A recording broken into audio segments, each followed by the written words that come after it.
Поэтому он может нужно? Нет. Разве не верхняя? Ты же спать не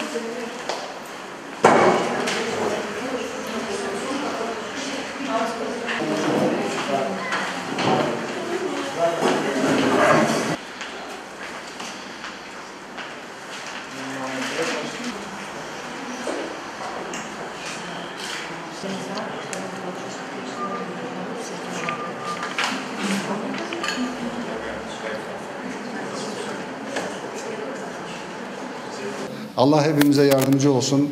Ballarınıza, hastalarınıza şifa versin. Tez vakitte güzel olmalarına dua edecek. Elimizden gelen şey olur. Amin. Джампиров Руслан.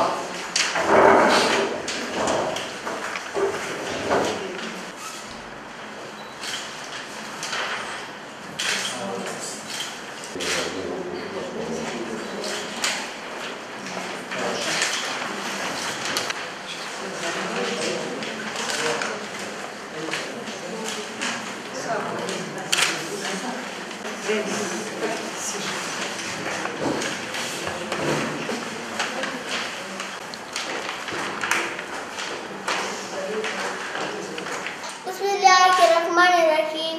Elhamdülillahi Rabbil alemin. Errahmanirrahim.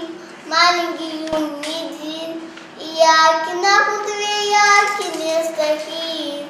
İhdina sıratal mustakim. Sıratal lezîne en'amte aleyhim. Gayril mağdûbi aleyhim veleddâllîn. Amin.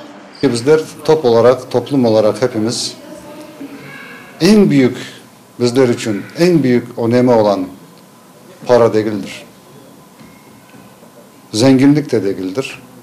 En büyük, bugünkü günümüzde olduğumuz muhtaç olan ve gerek olan bizlere birlik beraberliğimizdir.